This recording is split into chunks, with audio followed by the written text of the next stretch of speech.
Hey everyone, Scott here, with set 14 pre-release coming up. It's actually going to be the first pre-release we're having here in Cardiff in over a year. I thought now would be a good time to give you some pre-release or sealed event tips that I've kind of picked up over the years.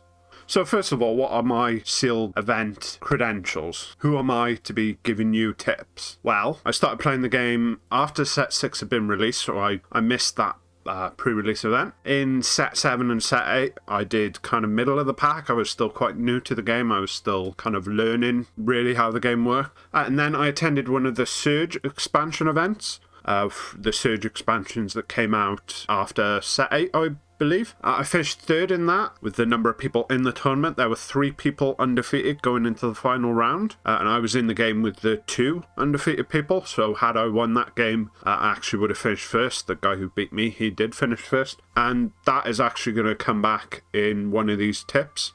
I'm going to use an example from that event. And then for set 9 pre-release, which is the most recent pre-release we've had here in Cardiff, I finished first and was undefeated in I think it was 5 or 6 rounds. I remember we had a lot more rounds than we normally do during that event. And again, I'm going to bring up kind of how I did that as one of my examples again. So let's just jump in and start to look at the first tip. And that is, you can use off-color super combos to fill out your deck. So why would you even need to do that? Why would you need to kind of fill out your deck? Well, sealed events require a 40 card deck to be created from 6 packs worth of cards. So with 6 packs and there being 12 cards per pack, that works out to be 72 cards. Sometimes, especially at pre-releases, you will get some pre-release cards along with it, and the Surge expansion event I was just talking about, you had the cards from the expansion, which kind of increased the number of cards you had to choose from. I'm just going to stick here with a baseline of 6 packs. Depending on the event, that might be all that you're kind of guaranteed to have. So in those 6 packs, you're generally going to have roughly about, I would say, 4 to 7 leaders. I know you can get multiple leaders in a single pack, so you could maybe even get more than that. So that means in terms of usable cards to go in your deck, you're going to have somewhere in the kind of mid to high 60s. For this example, I just kind of went on the lower side in terms of number of leaders pulled and said, let's say we get 68 cards that we can use in our deck. Generally, they're going to be fairly consistently spread out across all the 5 different colours. Some sets you do maybe get a few less black cards, depending on how many black cards there are actually in the set. But generally speaking, let's say for an average set, you're going to end up with about 13.5 cards per colour. And again, I want to do this as kind of a baseline for your average set. So the most recent sets we've had, I think it was set 11 through 13, didn't have any multicolours. I think there's some new ones in the set coming up, but that's why I haven't included kind of multicolour in these figures here, just because they're not always going to be in the set. Most sets do have them, but like I say, not always there. So generally, you're going to have around, I would say, anywhere from 11 to maybe 15, 16 of cards in a certain colour.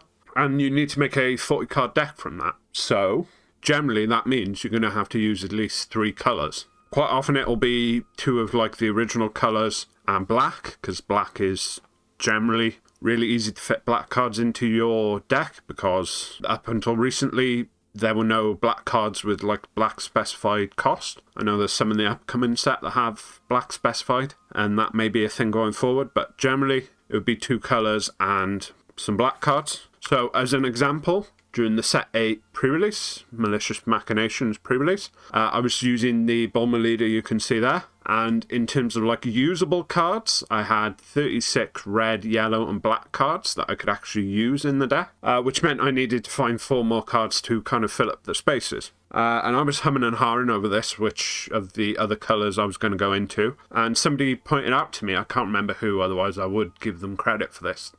They told me, include some of the other colour super combos that you have. So I had some of these super combos that you can see here in blue, green or black, and I hadn't included them because they weren't for the colour of the deck I was trying to run. And obviously I wouldn't get the effect. I mean, I'm pretty sure I had yellow super combos in there, but they fit the colour of the deck, so I was kind of okay with including those. So yeah, overall it was better for me to have these free 10k combo power cards than to have what would have been 4 maybe blue cards in the deck, that then I have to worry about trying to charge blue for them when I'm also trying to charge red and yellow.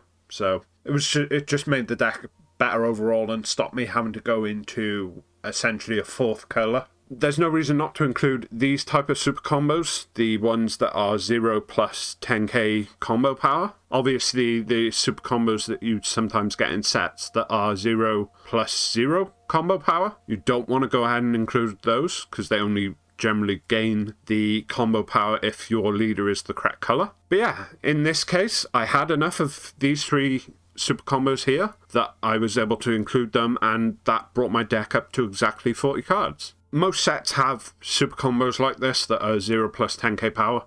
Most sets recently tend to have like 2 sets of super combos. One that have an effect that is kind of unique to the set, and then the other is the standard when your life is 4 or less. Super combos, those are the ones you want to include in your deck if you're having trouble filling it out to that 40 card limit. So the second big tip I can give you, and this is probably actually one of the biggest things you can do to kind of improve your chances before going to a sealed event, is to check the set before you attend the event. And the reason you want to check ahead of time is because you will have a limited time to actually build your deck. Generally, the pre-release and sealed events that I've attended, it's been about half an hour between when you can first open your packs and when the first round starts. So if you have to read each card as you pull it, that's going to obviously eat into a lot of your time, because there's also other steps that you have to take into consideration that take up time. So there's the actual act of opening the packs that'll only take like a minute probably. But then you generally want to kind of sort the cards by colour, which can take another couple of minutes. And then you want to sleeve your deck at the end, which can take a few minutes as well. If you have like a basic understanding of the set before you attend the event, then that reduces the amount of times you have to like sit there and read a card to figure out what it does before you can decide whether you want to put it into your deck or not. I know not everyone has a ton of time to check the set ahead of time, so that is why I would say if you have a very limited amount of time to kind of look at the cards before you actually attend the event, focus only on the commons and uncommons, because most of the cards you're going to get from your packs are going to be common or uncommon. Anything of a higher rarity that you pull, like rares, super rares, SPRs, secret rares, you're going to get so few of those that you'll have plenty of time to actually sit there and read those. Not going to eat up all the time that you have, whereas if you're reading literally every card that comes out of the pack, things are going to move a lot slower and you're going to have a lot less time to kind of finalise that deck list and figure out which is the best colour for you to be in, which is the best leader for you to use and things like that. Yeah, so on average you'll get like maybe 1 to 3 SRs or SPRs in 6 packs. I mean, depending how many people at your pre-release, like nobody might even get a secret rare, so there's no point focusing on those. Like I say, if you do get lucky and pull one, you can spend that time to read what it does then. But yeah, you want to focus on the commons and the uncommons. There are other things you can look at about the set in general. So for an example, going back again, set 8 pre-release. Set 8 itself had 0 counter-attack cards. There was literally 1 card in the entire set that had the ability to negate an opponent's attack, and that was the 5-cost Hatchyak, which was an SR and an SPR. Maybe 1, maybe 2 people in a draft would have a copy of that card. And also it's a 5 cost. I'm pretty sure there's no way to get it out sooner, and in order to negate the attack you have to put it in the drop area, so people might not have even wanted to do that with it. So generally, I don't think it would be an over-exaggeration to say that set 8 basically had no negates in it.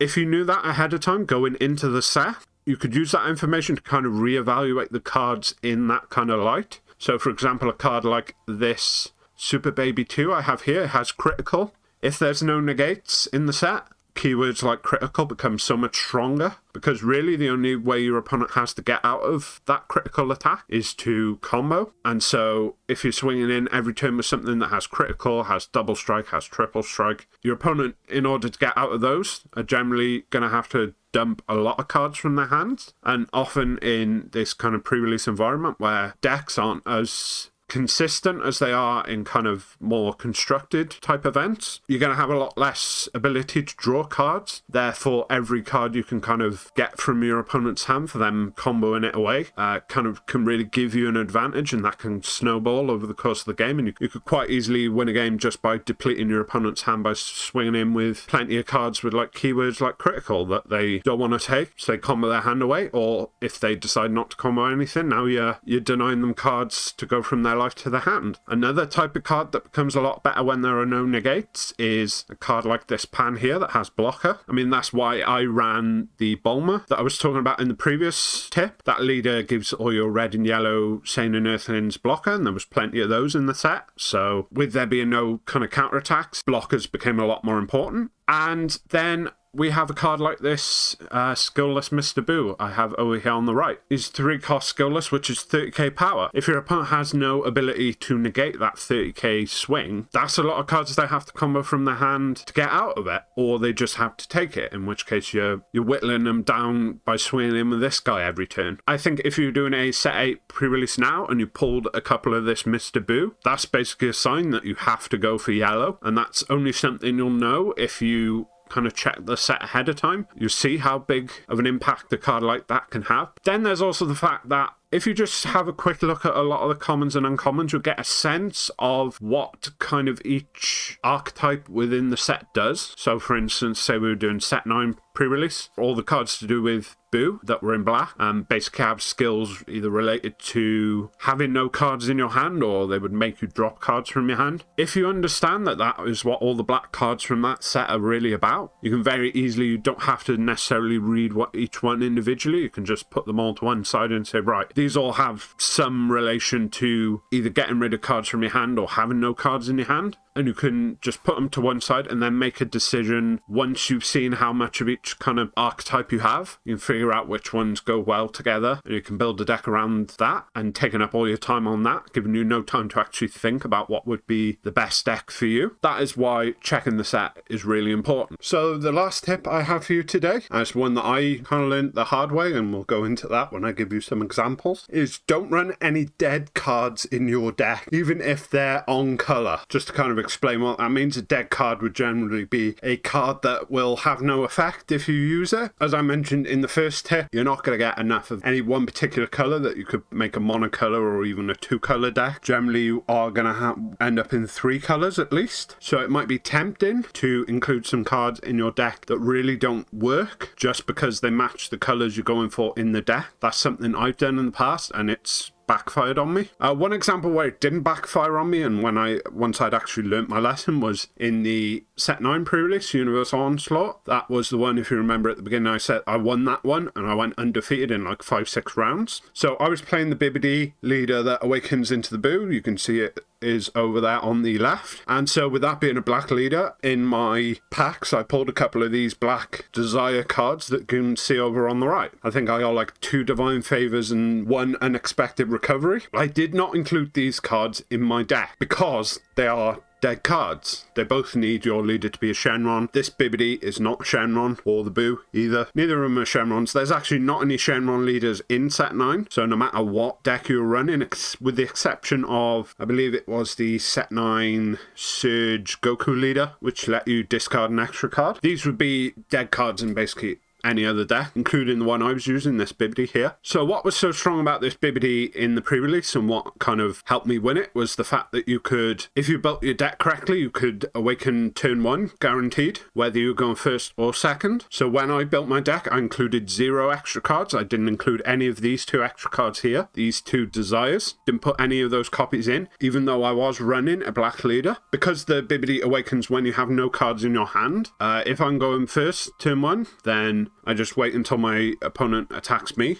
on their first turn, and I combo my whole hand away. Or if I was going second, I would swing into them with my leader and combo my whole hand away, and then I was able to awaken turn 1 guaranteed in every game. And the reason that was so good is because of the auto that you have there on the Majin Buu. If you have no cards in your hand at the end of the turn, you draw 5 cards. So every turn you get a fresh set of 5 cards in your hand. Now it'd be very easy to look at these 2 extra cards here, these 2 Desires, and say, well, once you've awakened, it's very easy to get rid of them. You have that active main on the leader. leader. You can choose a card from your hand, place it in a drop area. That would be a way to get rid of these cards from your hand. The issue became, say I mulligan 3 cards from my opening hand. I keep 3, put 3 back, and I drew all 3 copies of these desire cards. I have no way to awaken turn 1. I can put 1 down in my energy, but then I'll still have 2 in my hand that I cannot activate them because they cost 2 and 3. They have no combo power, so they can't be comboed. And while my leader is still on its front side, I have no way of dropping cards from my hand, really. And so the consistency of the deck, of being able to get rid of every card from your opening hand in order to awaken turn 1, was so strong, it just meant I couldn't even have a single card potentially end up in my opening hand that I couldn't get rid of. And obviously that worked out for me. And I was able to completely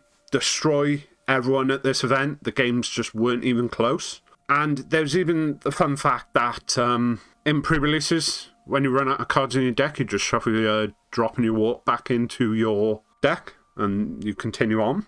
At this event, even though I was drawing 5 cards every turn, I didn't ever have to shuffle my drop or my walk back into my deck. I never decked out. That's how quickly I was winning games. I was winning games turn 3, turn 4 at the latest. That just goes to show you can go absolutely wild at pre-release if you have a combination of the right strategy and the right deck to fit that strategy. Where I actually learnt this lesson about not including dead cards was in that Surge expansion event that I talked about earlier, where I finished 3rd, and had I won my final game, I would have finished 1st. And basically what it came down to is I was running the Surge Goku that you can see over there on the left, and when I was in the process of building my deck, I decided to include this card here that I have on the right, Almighty Resistance. Now, that is a dead card in that deck, because in the Surge expansion, it's mostly set 8 cards, and as I mentioned in the second tip, set 8 had no counterattacks, and this is a card specifically built to counter counterattack skills. There were no counterattacks in set 8, and there were no counterattacks in the expansion cards either. So that card was completely dead.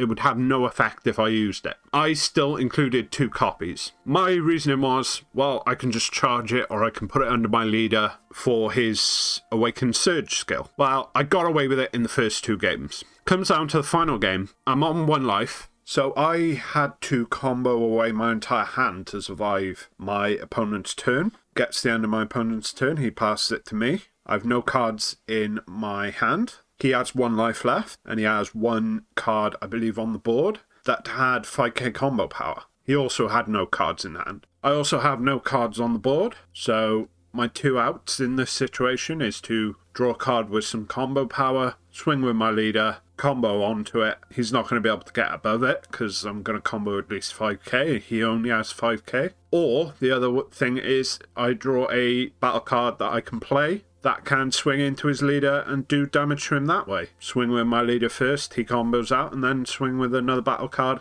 He can't get out of it. So, turn comes to me, I draw my card for the turn. And what card do I draw? I draw Almighty Resistance. I draw a completely dead card in Almighty Resistance. Card that does literally nothing for me, and doesn't even protect me when I pass the turn back to my opponent. So, there's nothing I can do for my turn other than swing in with my leader, make him get rid of the battle card he has on the board. Goes to his turn. He draws whatever card it was that he had. He had, I think, one of those big boos I was talking about before already on the board. He swung into me with that. I couldn't get out of it. I was also on 1 life, and that was it. That was game over.